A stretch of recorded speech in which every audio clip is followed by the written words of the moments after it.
कौन सी ऐसी डाइट जो है वो बच्चे या ख़वातीन लें कि जो हड्डियों की जो है वो मजबूती के लिए और फ्यूचर में ताकि ऑस्टियोपोरोसिस ना हो उसके लिए ज़रूरी है?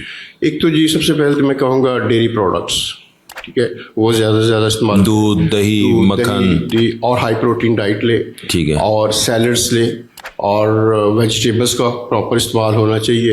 और अवॉइड क्या करना चाहिए, ये फास्ट फूड्स जो है, ड्रिंक्स जो है, बर्गर्स और इस तरह की फ्राइड चीज़ें, ये इनको अवॉइड करना चाहिए। तो इस डाइट से जो है ना वो आप, और दूसरा ये है कि रेगुलरली कैल्शियम वो अपने डेली कम से कम 1000 मिलीग्राम जो है वो डेली इनटेक जो है ना कैल्शियम का होना चाहिए।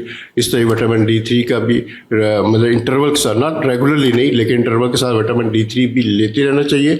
और विटामिन D3 का लेवल भी चेक करवाना चाहिए लैब से, सो डैट के अब वो मॉनिटर होता रहे, अगर कम हो तो उसके सप्लीमेंट्स लें। और प्लस सन एक्सपोजर है वो एक विटामिन D3 का बड़ा अच्छा सोर्स है। सर अब हम आ जाते हैं कि इसकी ट्रीटमेंट। अब जो ऐसी ख़वातीन जिनमें ऑस्टियोपोरोसिस हो चुका है और उनकी हड्डियां बार बार टूट रही हैं, क्या सर जो हड्डी ऑस्टियोपोरोटिक बोन जो है उसकी हीलिंग और आम बोन की हीलिंग में कोई डिफरेंस है सर? बहुत ज़्यादा डिफरेंस है जी।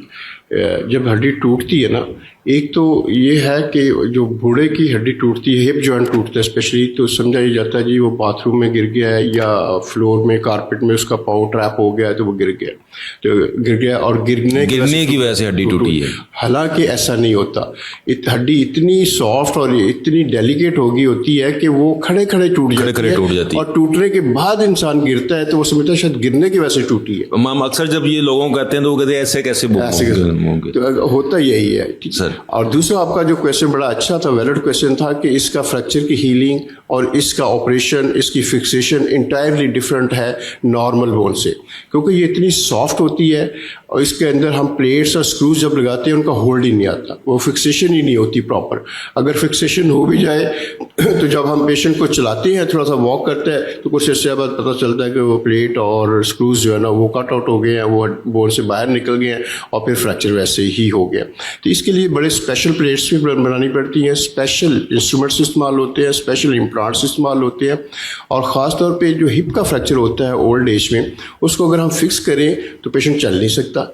फिर जब चल नहीं सकता तो बेड रिडन होने की वजह से उसको bed source, chest infection, UTI, इस तरह के इतने इश्यूज होते हैं कि वो उसकी हेल्थ डिटीरियर होती है, तो अल्टीमेटली पेशेंट की ज़िंदगी को भी बचाना मुश्किल हो जाता है। उम्र जो है वो 1 ईयर लाइफ एक्सपेक्टेंसी है। तो आजकल मैं एक सीरीज़ पूरी कर रहा हूँ कि वो हिप फ्रैक्चर्स जो बूढ़ों में होते हैं उनको बजाय हम प्लेट और नेल के साथ फिक्स करने के, जिसकी वजह से पेशेंट चल नहीं सकता, हम उसका जॉइंट चेंज कर देते हैं, जिसको हेमी आर्थोप्लास्टी कहते हैं, जॉइंट रिप्लेसमेंट कहते हैं।